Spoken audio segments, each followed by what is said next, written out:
Hey everyone, this is Dan, the GM, bringing you episode 142. And seeing it's a 2, that means there's another podcast that you should be listening to. This one's a little different. We did a promo swap, so I'm going to shut up and let this trailer speak for itself.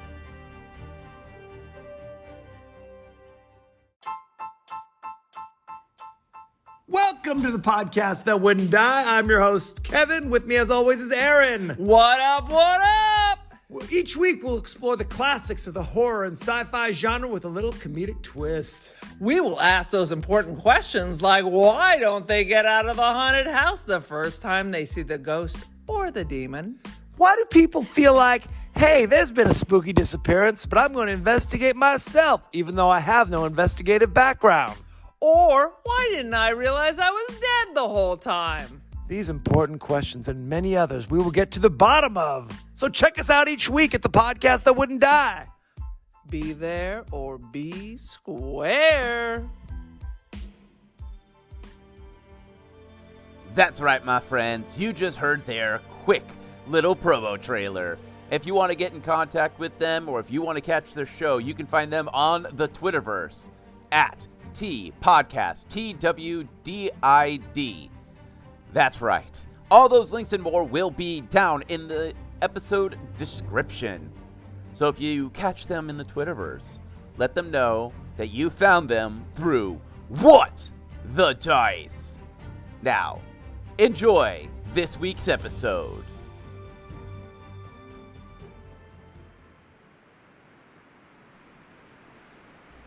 It is late afternoon as we stand on the dock, our eyes closed as we feel the hard winds coming off the ocean, listening to the waves crash around us.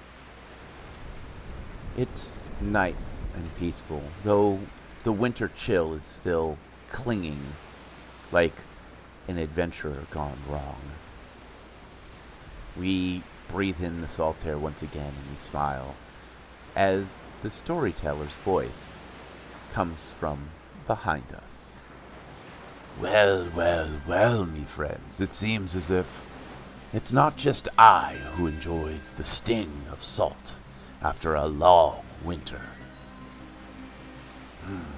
The adventurers, they are deep within the bowels of the ocean, an unforgiving, uncaring element, water. But the adventurers, they are one step closer into breaching her waves and being free from her icy grips. They are in an admin and given the task to go deep into the Maranda and solve their strange computer problem. The Fibulus, of course, is very well on board. The adventurers must go down deep and deal with this problem.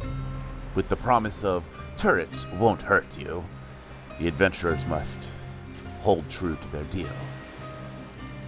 Sit, feel the ocean air, and hear me tale.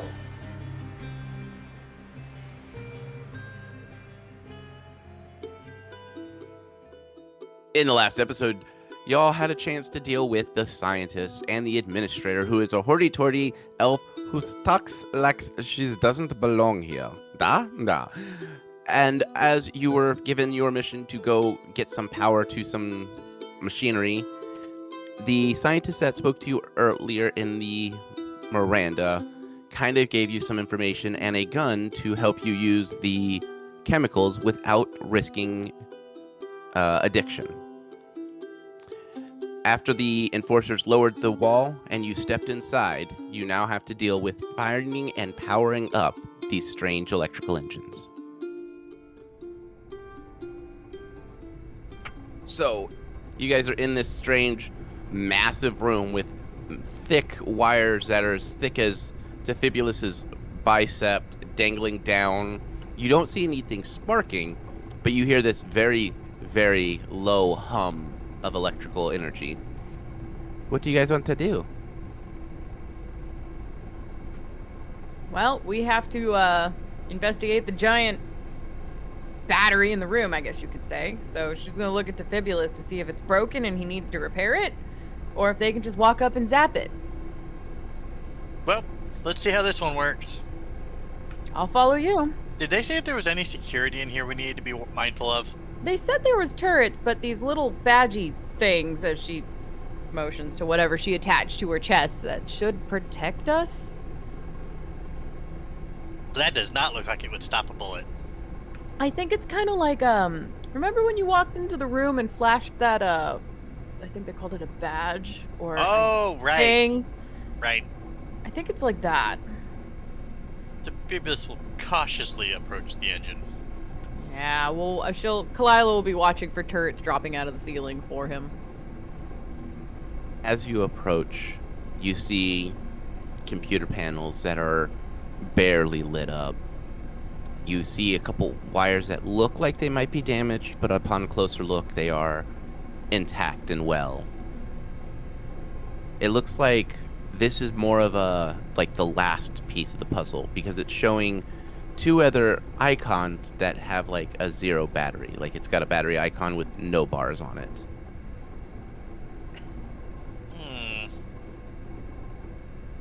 And they gave us the stuff to jump this thing, right?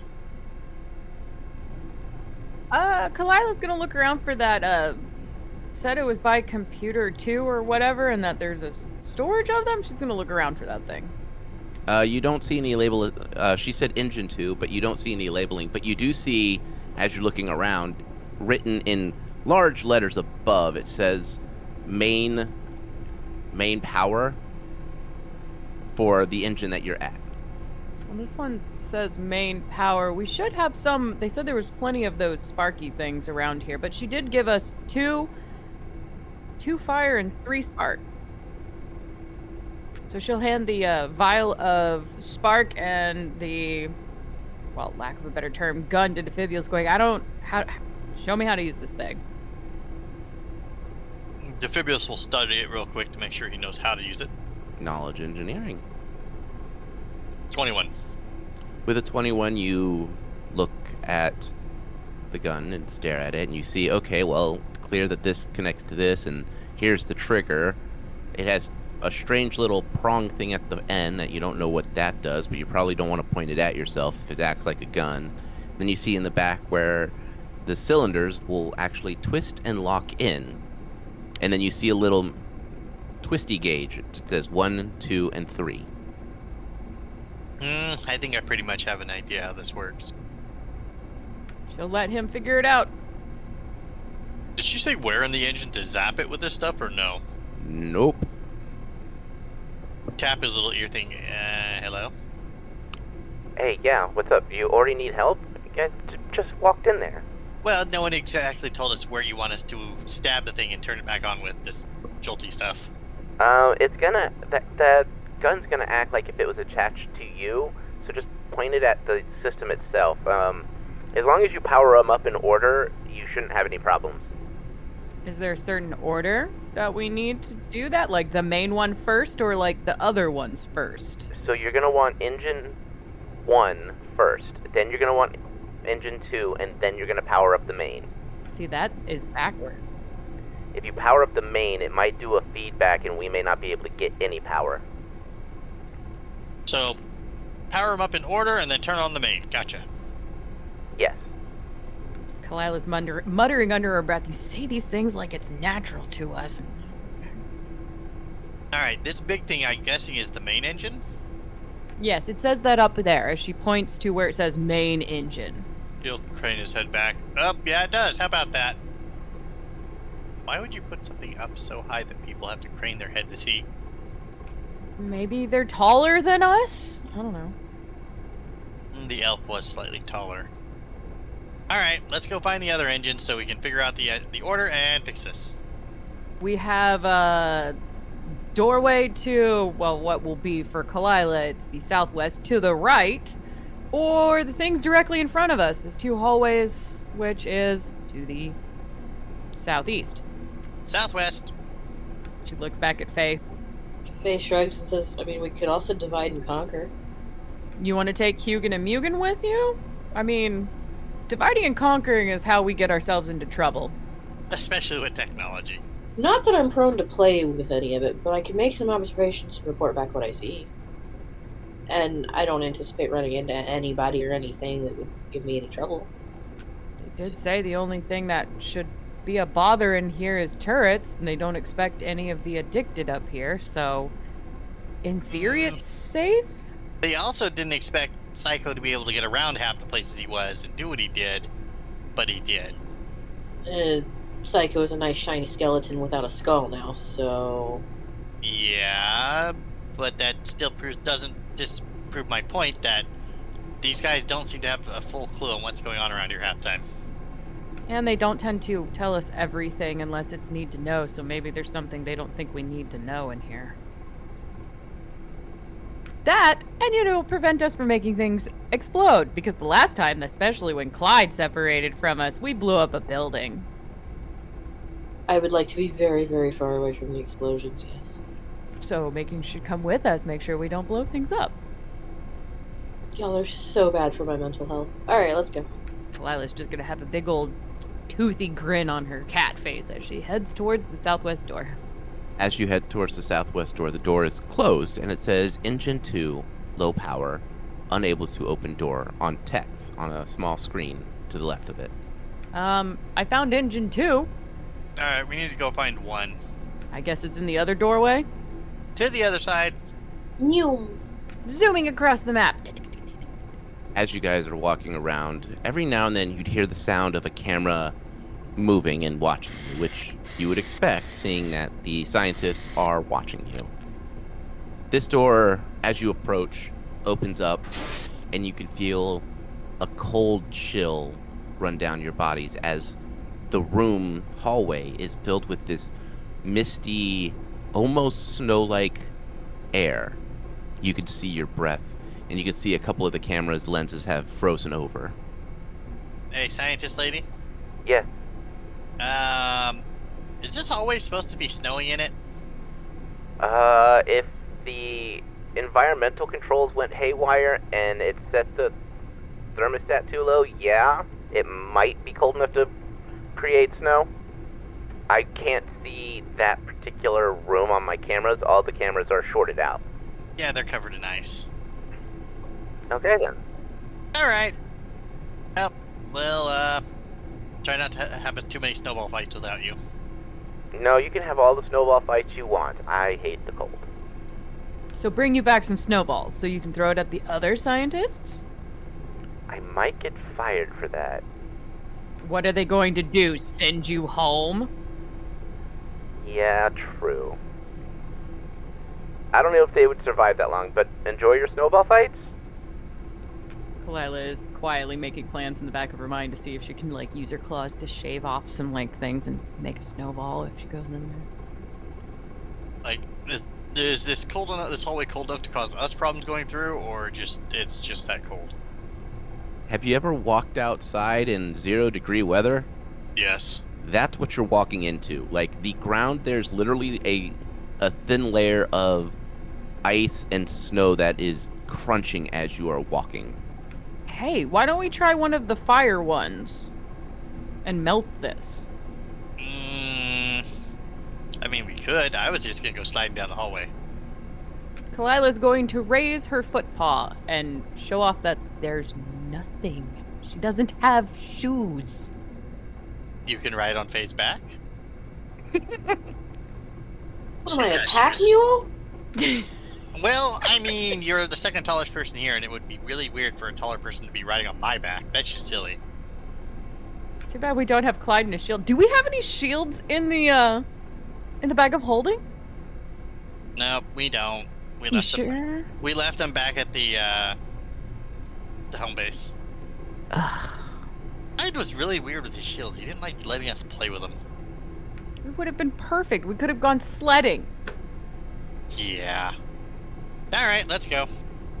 Faye kind of shrugs and pops airwalk. Is it on the walls too?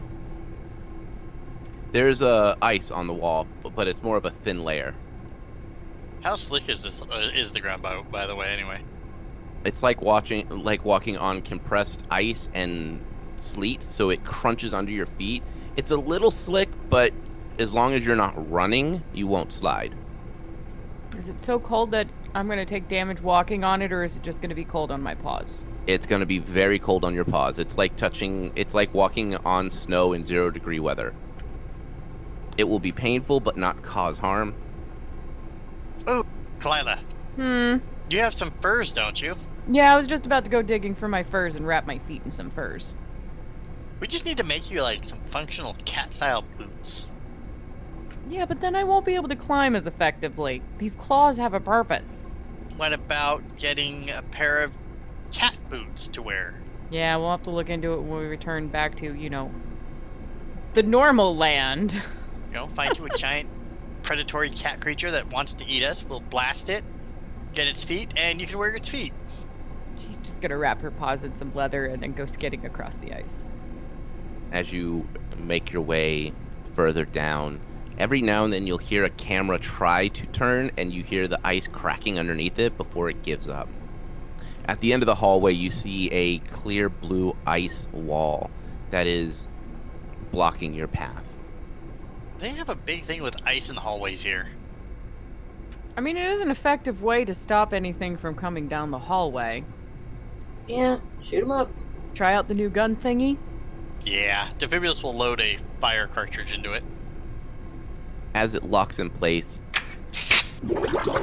you can feel the warmth radiate from the cylinder. What setting would you like to use? What are the options? 1, 2, and 3. Same as what you can do when you're addicted to it, when you've injected it. What do you guys think, a 2? One is what, like lighting a candle or something? Yep. 2 is project warm paws, and then 3 is like fireball? Pretty much. Yeah, I'd say a 2. Defibulus will try a 2. Defibulus, roll me some percentiles, please. 99. Dang. As you are flipping through to the 2, it feels like it skips and locks onto 3. But you're able to roll back, and you can feel the little locking mechanism roll back onto the 2 position. You hear a couple of bubbles as 2/3 of the cylinder empties into the gun. The gun begins to get very warm very quick. Are you pulling the trigger, pointing it at the ice? Yes. As you do, there's this brilliant ray of red light, and it begins to melt away the ice in a perfect circle at first. Then it spreads out and eventually fully melts the wall. Then the fire sprinklers that have been frozen, that created the wall, begin to spray, dousing you guys in ice-cold water. But the ambient temperature of this hallway begins to increase in temperature pretty rapidly. Instead of being at 0 degrees, it feels like it is more at like 35 to 40 degrees. Heat wave. Woo! You also see another ice wall that glimmers just past this one. Well, now we're soaking wet, we're cold, and we melted a ball of ice. I call that progress. Kalila's just gonna have a low grumble about being wet, going, well, at least we can get through the doorway. Progress. I'm gonna give you a dictionary for the next holiday, I swear. It is progress. We could still be stuck on the other side of the wall. We have made progress. It's true. The little things in life right now. Like blowing up that building. We stopped them skeletons. We made progress. Well, for a little while. They did get back up. There is such a thing as 2 steps forward and 1 step backwards. We did 5 steps forward on that one. There was a ginormous crater. Bits of the flaming building went everywhere. I think there was a couple flaming skeletons. It was progress. 5 steps forward. It honestly convinced me that explosions were fun, despite how loud they are.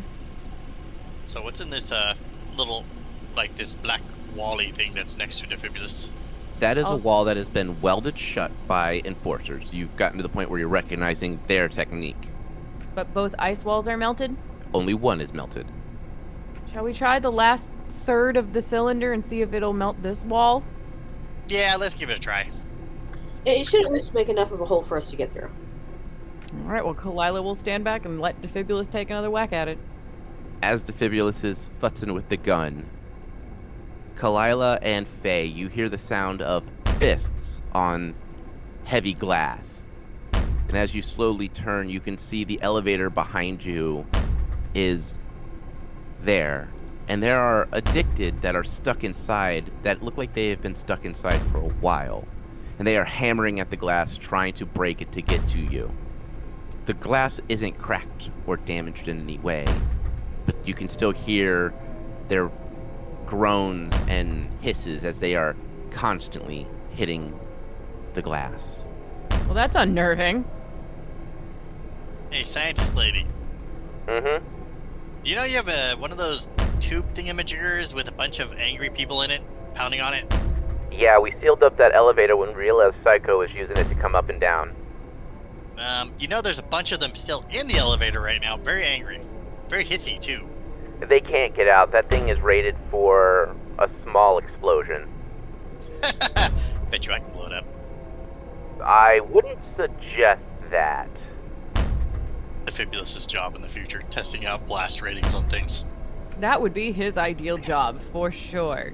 But Kalila's gonna keep an eye on the tube, even though they're saying they can't get out, while Defibulus melts the wall. Defibulus, as you pull the trigger, it warms up in your hand and it just flicks a little flame up. Just big enough to light a candle or light a cigarette. It lasts for a couple of minutes before it just kind of fizzles out.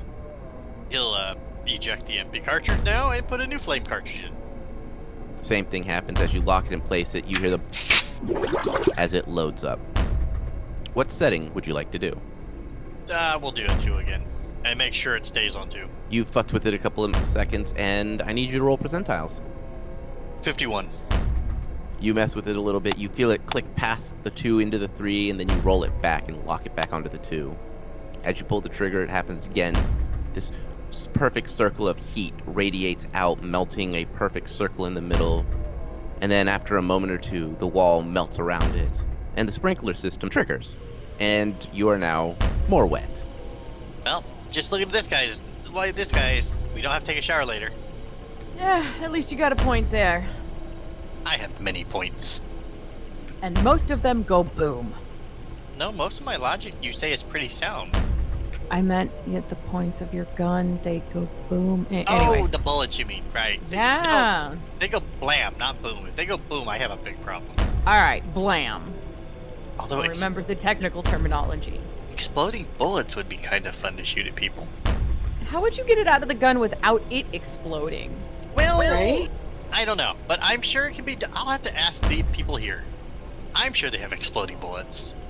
Didn't the turrets that we had exploding bullets? Yep. In this room, you see one of the engines, and it is completely off. It is black. This room is lit up in a iridescent blue light, giving it this purple look. For us, it would be UV light. Looking around, everything's got this strange, otherworldly glow, and you can see plants growing. You see what Faye would recognize as wheat and barley and corn. You see beets, and possibly potatoes. It looks like this is a greenhouse of some sort, but these strange lights seem to be giving the plants the nutrition that they need from the sun. It looks like it had been forgotten for a while, but it looks like the strange arms that roll around on these strange tracks have been tending to the plants and continuing to grow and build out bigger and larger beds for them. Defibulus, the engine in front of you has a single area where there's a handprint that is placed on a black pad, and it is dull lit. Well, I'm impressed they can grow a garden in here. You know, same here. PC technology isn't all bad. It grows food. She's actually going to look around trying to figure out how the food is growing this far under the water. You don't see anything different with the plants. You're guessing that it has something to do with the lights. That and this room is uncomfortably warm, kind of like Florida after a rainstorm warm. It is this Ew, humid. sticky, humid, muggy, but the plants seem to be growing and thriving in it. Greenhouse weather. Mm-hmm. She's still investigating it while Defibulus and Faye are figuring out the engine thing, waiting for them to go, hey, Kalila, come help with Blink. All right, so Defibulus, roll a knowledge engineering. Faye, just go ahead and roll an intelligence check if you're going to help him. 32. Dirty 20. Between the two of you, you realize that you can actually pry open one of these panels that has some, what we would know as an outlet, but you're able to pry it open, and Faye is able to use her knives to cut some wires and expose them. And between the two of you, you're able to get a point where you can focus all the electrical energy into the engine itself. Kalila, as you are looking around, you catch something out of the corner of your eye. It's small. It's an orb, about the size of your fist, that retracted into the roof when you turn to look at it. Well, it has her cat-like attention, so she'll walk over there investigating where it went. Perception check. Hold on, mathing. 32. With a 32, you kind of stare at where it went up, and you start to see a little track that runs the full gambit of this room. As you turn your back, you hear what sounds like something sliding out, and as you turn, this orb, about the size of your fist, that looks like, the only way I can think of it is to explain it is it looks like an eyeball. It has a slightly purplish color around a black camera lens, and it blinks as it cocks looking at you to the side. She'll blink back and tilt her head, stare at it. It moves on the track a little bit and then acts like it's doing something, and then it keeps looking back at you. Defibulus, what would you like to do now that you have the panel up and ready? Hey, Kalila, we're about to start this thing up. Are you in a good spot? Yeah, I'm over by the plant staring at an eyeball. Do you need me? You're staring at a what? An orb that looks like an eyeball? Defibulus is now curious, and we'll go take a look at what she's talking about. As you walk over, you can see it too. It looks like it is going through the corn, and it stops, and then it looks over, and then it kind of like it's trying to look at you without making it look like it's looking at you, but it's only got one eye, so it can't be obvious. It has to be obvious about it. And it keeps cutting through different plants, like the high growth plants, to try to hide itself from you. Defibulus is going to wave at it. It stops and cocks its eye to the side, and then raises up, raises down, and then just continues to quote unquote work. Hi, how you doing? It doesn't respond. Rude. Is it a threat, you think, or is it just weird? I think it's taking care of the plants. I don't think it's a threat. I just was looking around and saw it. Well, it seems to be kind of curious about us. As much as I'm curious about it. But we probably shouldn't get sidetracked. We can always ask the scientists about it later. Alright, I was just making sure you're in a safe spot so when I put power into this thing, if it explodes, it doesn't, blow everyone up. I'm as safe as you are. Maybe. Right. You are not inspiring confidence. I'm completely confident that something will happen. Also, he hasn't died yet, and the only time that he ever goofed up is when he cut the purple wire with the turret back with the rats. Otherwise, he's never exploded himself. That's very true. He has a pretty good track record. Now, blowing other people up, I am on the ball on that. Exactly. Alright, let's get this done. Defibulus will go over to the point that they had set up and take out the partial fire one and put in a lightning one. Alright. As you twist the chamber and you start to pull out the fire one, it explodes in your hand, and you take 8 points of damage. Ow. Oh. Rude. Why? Scientist lady, Yeah? your gun is rude. It's a gun. It doesn't have emotions. It can't be rude. It doesn't even have AI. It blew up in my hand. Did you fully use the chemicals? No. Well, what do you think would happen if you use something that's under high pressure?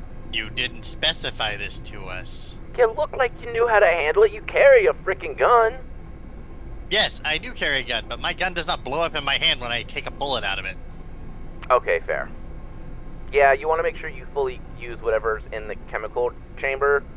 That way it doesn't overpressurize and explode. Ah. Looking at his slightly charred little hand. Good to know. I'll remember that next time I try to blow my hand off. Yeah. This is why warning labels were created. I mean, if you want, you can just inject yourself and take the risk of getting addiction. Nah, I'm good. Pass. Yeah. I don't think we need a chem-addicted Defibulus running around. Not a great idea. Faye reaches over and casts Cure Light Wounds. Alright. So, hooking up the electric one? Yep. As you click it in, there's a hum as it powers up, and it begins to spark at the tip in regular intervals. What setting would you like to set it to? So, okay. I know we explained this a while ago with the settings. Like, one was enough to, like, charge a small appliance, wasn't it? Yes, it's enough to charge a battery or to short out a single panel. 2 would be to override doors and open them. 3 is to be able to charge something large. Defibulus will set it to 3. Okay. As you roll it into 3 position, you hear a lock, and you see that in the center, it extends a small metal rod. So it looks like you would be able to actually hook it onto something to charge it, so you're not just firing electricity willy-nilly. He'll hook it up so he doesn't go obliterating someone or something. Okay. As you pull the trigger, you watch the glowing liquid just bubble away, and you see electricity just course through the wires, and you start to see the lights start to brighten up. And then you hear over the system, greenhouse engine at full power. Unlocking access to research lab 2. Forwarding half power to main engine. Hooray! We got... Well, apparently this is a greenhouse. Doesn't look very green. At least we got it on. And we Yep. didn't have to inject ourselves. Where's research area 2, though? That's the other door, I think, where it says engine 2. I'm gonna guess it's there. It's the only other door. Sounds good. Good a spot as any to look. And maybe now that we have this power on, that door will be powered? Either that or I have to whip out the crowbar and try to pry the door open. Crowbar it is. Crowbar fixes everything. Now I see why my uncle liked this crowbar so much. I mean, I wonder if we could use Jolt to jump it. And again, you know what, guys? I don't know why my uncle would have parted with his crowbar. He liked his crowbar. That's a good question. But to answer the whole using the jolt to jump it, I thought, don't we need the whole canister to start these engines? If we use a portion of it, it might not work, and we only have 3 unless we can find...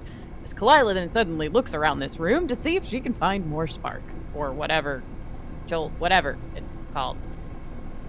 you see bins that are filled with healing serums and water serums, and a couple that have some fire serums, but nothing that says jolt. Right, healing, fire, nothing's in here. Well, maybe there'll be some in the other room. Let's go. Yeah, we'll look in there.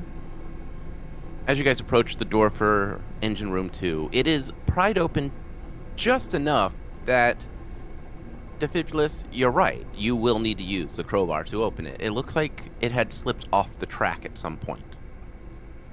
Defibulus, as you look at this door, you notice that there are heavy fist prints across it.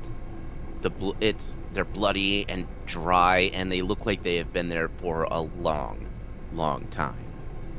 Looks like whoever or whatever was trying to get in here was only successful enough to knock it off the track.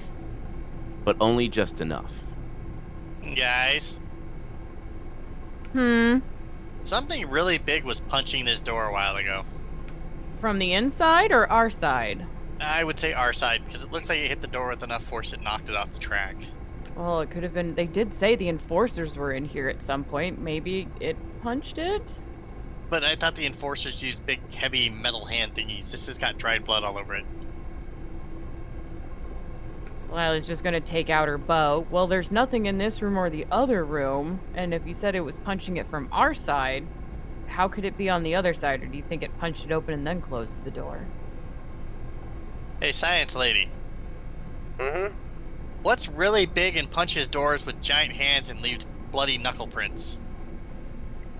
Well, compared to you, anything is giant. But, Rude. we did have a thing where infected got in that room, but we cleared them all out. I think one of them may have tried to get that door open, but we saw the door slam on the addicted's hand. Well, when they are all hyped up, I guess that's what the Emma called it, on that stuff, we've seen them do some crazy things. True, like get harpooned and get back up, and everyone wonders why I shot that guy a second time. I didn't wonder. I understood why you shot him a second time, so maybe it's just from before. I would expect to be shot a second time. All right, Defibrius will get his favorite crowbar in position and see about prying this door. All right, roll your strength. Faye will help. All right, roll your strength. Kalila's still paranoid, so she's watching with a bow. Okay. She's learned not to trust these scientists. It's an 18 for straight up strength. Okay. And Defibulus? 1 second, I'm looking at the crowbar's properties because it gives a bonus. Yep. 19 total. Wow, that's a good roll for him. Yeah. Between the two of you, you were able to pull the thing back onto its tracks. You hear the gears lock into place as it slowly rolls open. On the other side, you see dried blood, and you see the severed remains of a skeletal hand. Looks like it was able to get just about to the elbow in before the door slowly, but inevitably, crushed its arm off. Oh. Little pinch. Glad that was a while ago. Inside this room, as you look around, there are all sorts of experiments going on. Things, you can hear the things bubbling, and you see chemicals being filled with vats. You see chemical compounds for things like spark and health and the healing and the water chemicals that they're using to make the cylinders that you're using. The engine here is at a low hum, and you see where you could literally hook the gun in to give it a nice quick jolt as things continue to bubble. One of the strange eye things appears out of the roof, and it looks down at you, and it stares at you quizzically. Defibrius will wave at it. Kalila's gonna wave. So we both wave. It continues to watch, and it cocks its head to the other side, and as much as a eye can not mock, but follow, it tries to wave back, but it looks like it is shaking its head no. Is that a hi or a no? It shakes its head yes. Blink if you shook. It blinks. Yeah, it was a wave. Oh, hi. It shakes its head again. So, is this where they make all the weird drug stuff? It looks like it. It shakes its head yes. Defibrius is gonna kind of walk around, kind of peer into these rooms down the hall. Yeah, she's curious too. You see those big glass walls that the administrator had pulled down, covered in strange mathematics and percentages, and you see different vials of different colors, and then you start to notice that some of these vials have a strange black line of ichor that runs down the center that constantly bubbles. You see indications on the equipment that it's tainted, but it is still being produced, and that it needs overrides to be inserted to discontinue use. Hey, science lady. Yeah. If we turn this engine on in where you make all your weird injectable stuffs, won't it spread this weird black goo stuff all over the rest of it and pump it out everywhere? No, it gives us the ability to shut it down. Oh. Right now, we don't have access to any of the computers in there, so we're running off of thumb drives and hard drives trying to figure out what's going on. I'll ask what a thumb drive is because my mind just came up with a really weird idea. It's a little piece of computer that holds information. It's about the size of a thumb. Okay, that makes sense. Kalila's just muttering to herself that words don't make sense. Self-suddenly chummer means friend, and thumb drive is information. Defibulus will kind of, imagining a thumb drive in his head, go look for the connection port. You find it, and it actually says, to restart, please insert electrical current. Alright. The current one is empty, right? Yes. Alright. Defibulus will pop the old one out and put a new one in. It pops out without a problem, and the new one locks in place without a problem. See, that would have been so easy if they just would have said that in the first place. Giving it the juice? Yep. With a quick bolt of electricity, the system comes to life, and it says, diverting half power to main core. Then you hear from the other room, core needs jump start to activate all systems.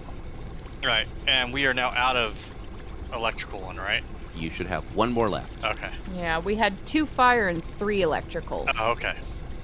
Alright, you guys ready to go start the next one? I like how easy these are going along, unlike the last 2 times. Something bad happened, it's your fault now. Yeah, I realized that after I said it.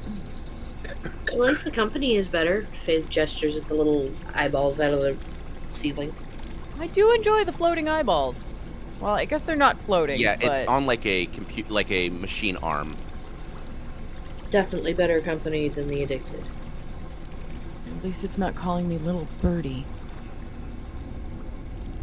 Defibulus at the main engine, you see that it's got power and it is needing more or less a jump start to connect everything. I pull like a jump start from like a level 2, or are we still talking like level 3? Level 3. Okay. Does it have a hookup port like the others, or? Nope, it is now producing a strange wave that as you get close to it, it makes the hair on your arms and legs stand up. So it looks like you're going to have to shoot this from a range. Lila's having fun sticking her hand in and watching her fur fluff up and pull it back and fluff up and pull it back and fluff up. If he stands outside of the field, will it have a range to hit it?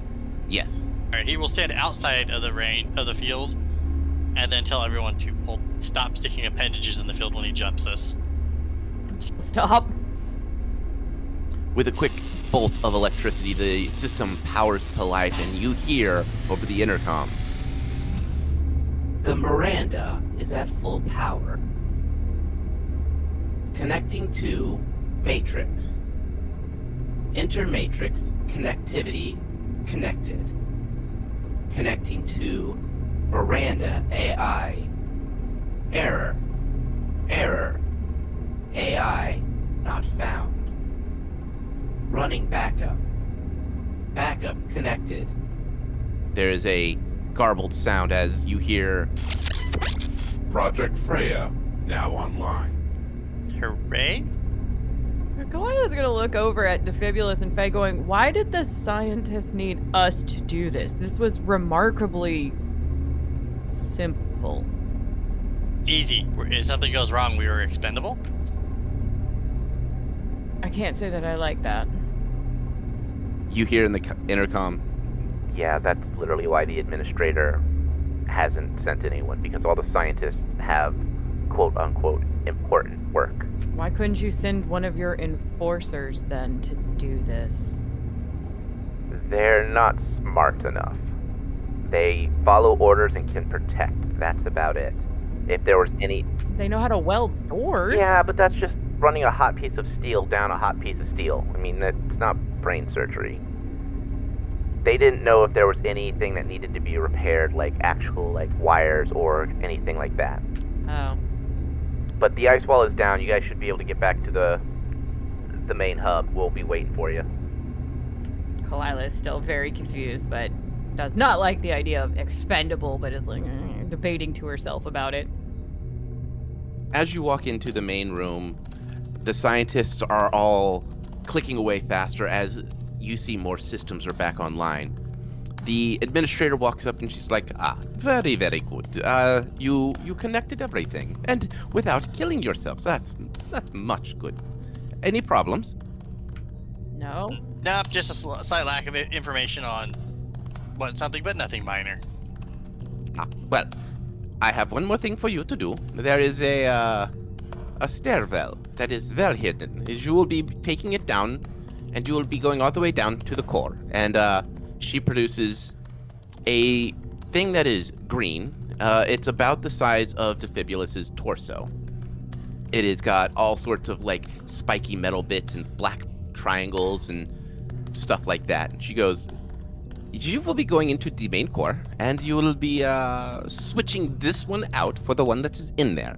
The one that is in there is black and damaged. Go ahead and pull that out, pull like this back in, and then radio. And we will get all the codes all hooked up, and we will get everything back up and running. Sounds good? What kind of danger are we expecting down there? Because the farther down you go, the more hostile it is compared to up here. Well, we will have enforcers and scouts down there to protect you. So dangerous.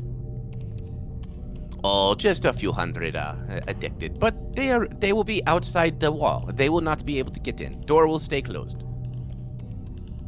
Kalila's trying to keep a straight face. There's a slight ear twitch. Faye is employing some deep breathing techniques. So, is there any information that we need to know that you're not telling us? That don't you want to die? Don't die. Use last hope. If you fail, facility may not survive much longer. But ja, it's be easy. You've fixed many things already. You'll be fine. You are smart for gnome. No pressure then. All right, let's go. Kalila still has a very irritated ear twitch. As a enforcer and scout steps up next to you and start to walk you down this hidden stairwell to the lower levels, we will end this episode here.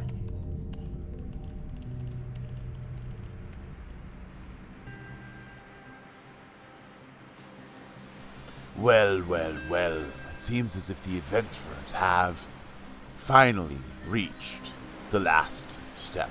One last mission, one last favor until they are released from this underwater strange facility.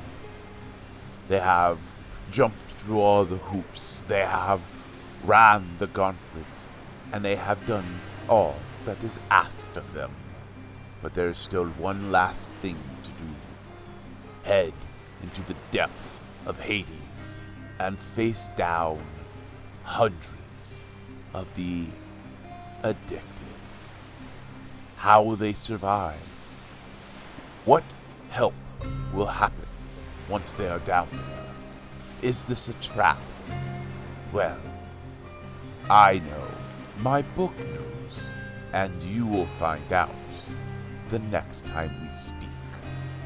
For you see, the moon is high, and it is time for us to say farewell. As always, my friends, may the dice gods bless your every roll.